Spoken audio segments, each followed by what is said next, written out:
Hi to all you beautiful souls out there. Thanks for stopping by and spending some time here on my channel, Spirit to Dowsey. I'm Dowsey LeMay. I really appreciate all of you watching from wherever you are in the world. I really appreciate the love and support here as I continue on my journey. And thanks to all my subscribers and people who have been following me on my Instagram and Facebook. I really appreciate the love and support as well.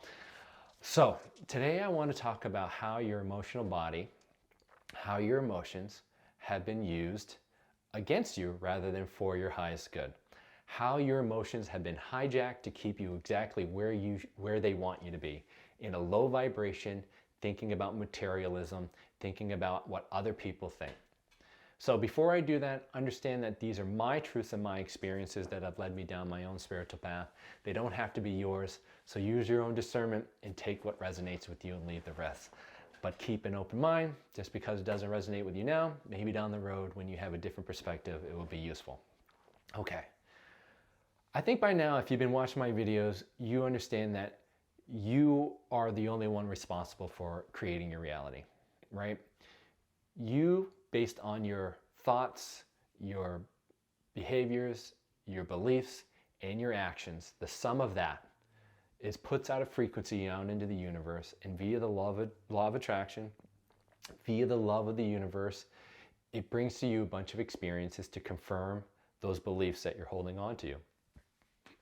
You are basically source energy projecting into your reality via your hologram, and you are just experiencing what it's like to be you via the beliefs that you're holding on to. Your emotional body, your emotions are a huge part of that, right? I've talked about how your emotions are a big part of are really a big part of this, but I'm just re-emphasizing this. Your emotions and your emotional body, if you imagine like your physical body, your emotional body would be like a liquid type of body that is like almost imprinted over your physical body, but it just vibrates at a higher level. That emotional body is integral for you to understand more about who you are, right? So let's say you have an experience, you created something in your reality, and via that experience, your emotions show you something about being happy. That tells you as a creator, this experience is something that you should explore. You should spend more time doing this because I feel happy doing this specific experience. Vice versa. If you had an experience that showed you that you were sad and you were angry, right? That is an indication from your emotional body and your emotions that this experience, this creation that you had is out of alignment with the things that you've been desiring. And it requires you to look at what you're holding on to understand why you created this and to understand why it's out of alignment with the things that you want, right? Pretty simple, right? Very simple for you to understand. Your emotions are powerful, and it's really imperative for you to understand them so that you know more about your life. They are they're a very big part of how you create your reality, right?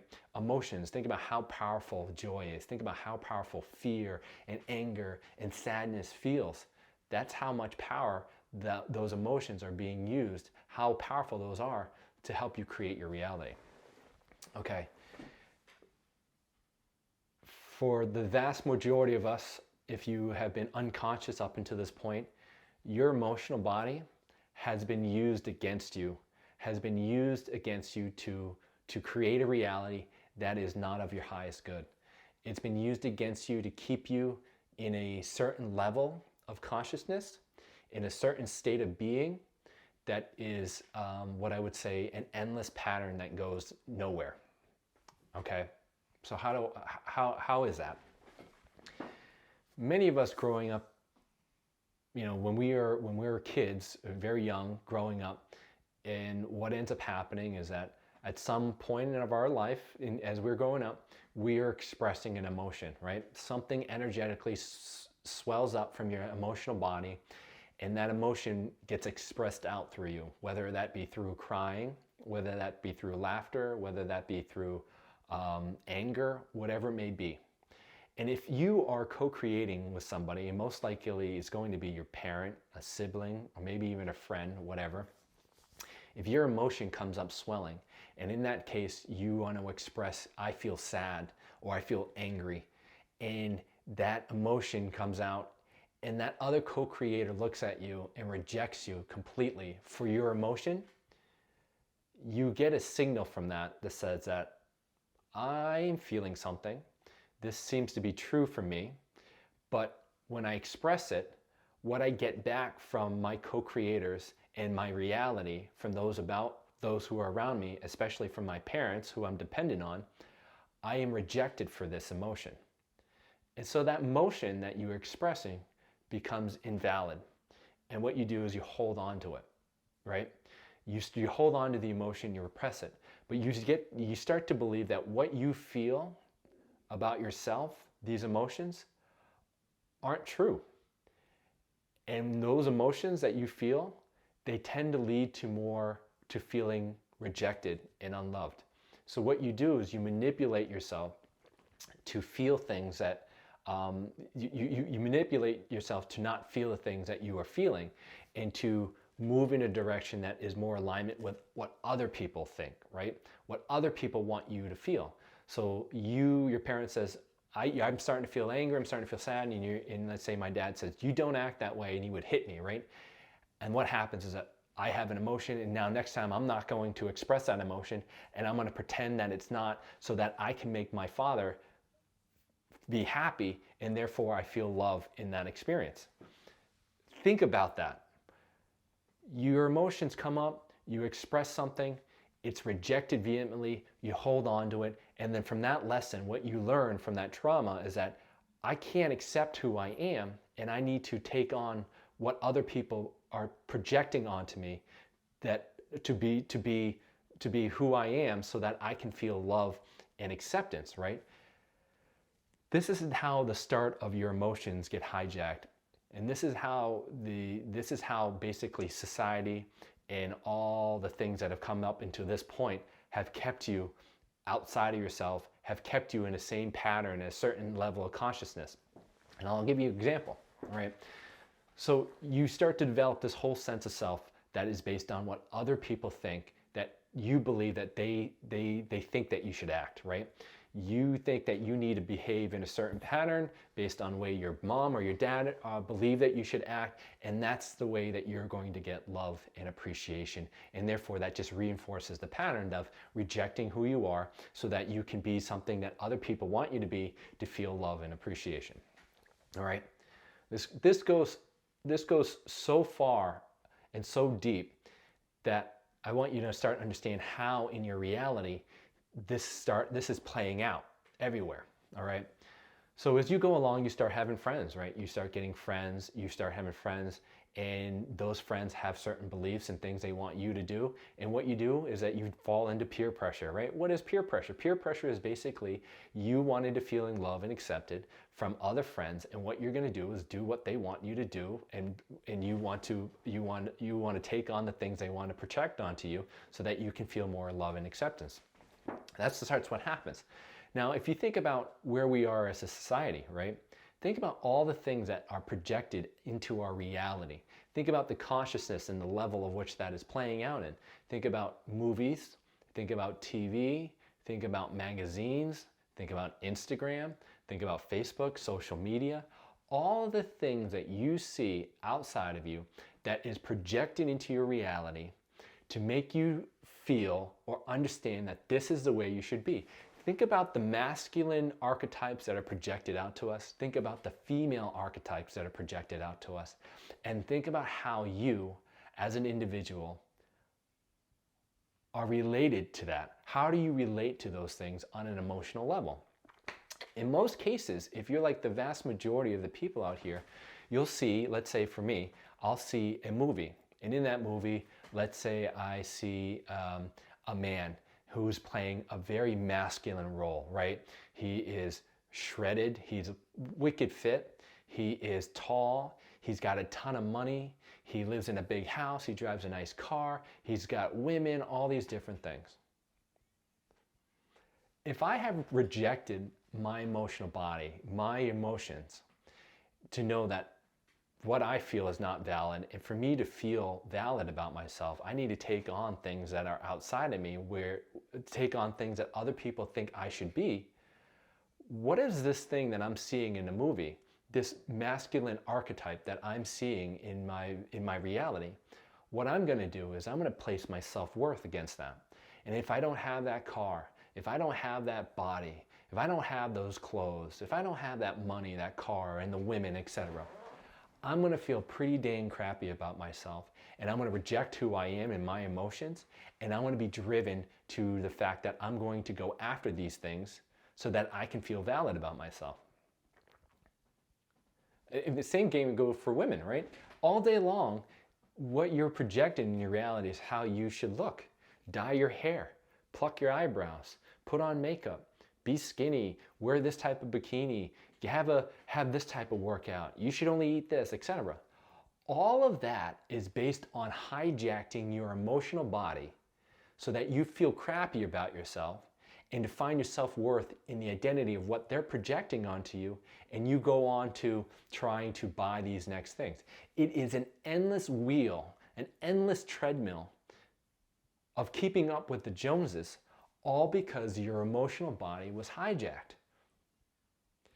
All because you were not allowed to express something and you were never validated for your emotions to be true so that you could find that this is true about yourself and you can be validated. All because of that, you sought out your love, your attention, your valid, your self-worth from outside of you by being something that you're not. This is how the emotional body has been used against you, and this is how your emotional body has kept you in a specific state of being, one that is always in disconnect, one that is always about rejection, one that is always about repressing, one that is always about searching for something outside of you. It is a trauma that it keeps playing out as a pattern because you never are allowing yourself to see the emotions that are coming up. You never are allowing yourself to say that what I'm feeling is valid.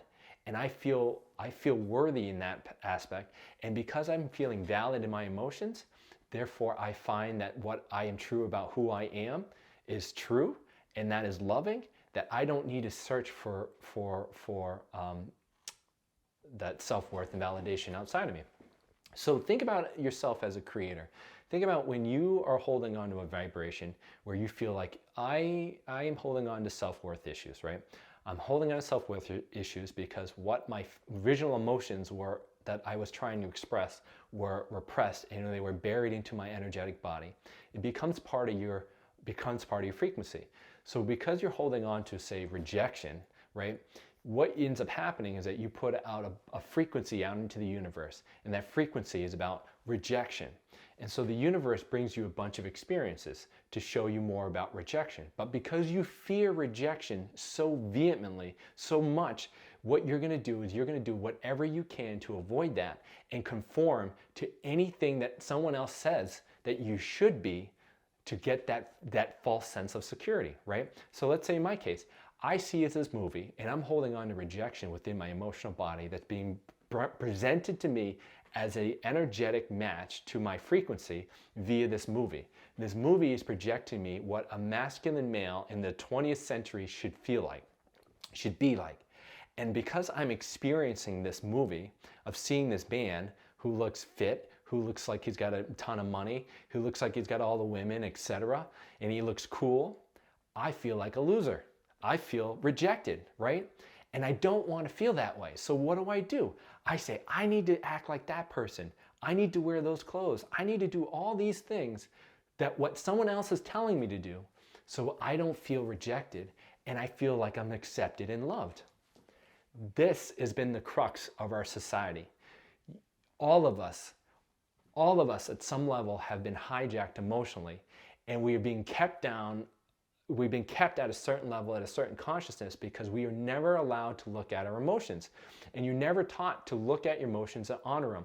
And therefore, because of this, you look for all your worth, all your self-love, all your I would say, acceptance to run away and avoid feeling this rejection and unlove. And you accept on other people's identities of what they think you should be, and you never feel happy. You never feel like you are fulfilled. You are never going to feel centered. You're never going to feel peace and balance in your life, because what you're doing is you're finding your self-worth outside of you. You're rejecting a piece within you. And all you're going to do is continue to manifest the exact same reality based on the things you're holding on to, because you're rejecting a piece of you energetically and you're never letting it go. So I hope that helps you a little bit understanding how your emotional body has been rejected. It is truly thrust upon you to look at yourself, honor your emotions, so that you can start seeing these traumatic things that you've been burying, and to start validating your stuff, start validating the energies that you've been holding on to, so that you can find your self-worth, and you don't need to continue on this continued path or the continued endless treadmill of keeping up with the Joneses. You can start to find your worth, you can start to find your peace, you can start to find your validation, and you can start to live a life that's more balanced and fulfilling for you versus trying to keep up with what other people think that you should be. So I love you. If you have any questions, feel free to reach out to me on Instagram, on Facebook, or here on my YouTube. Subscribe and hit the bell to make sure you get notifications that I'm creating other videos. And I love you, and I'll talk to you soon. Take care. Bye.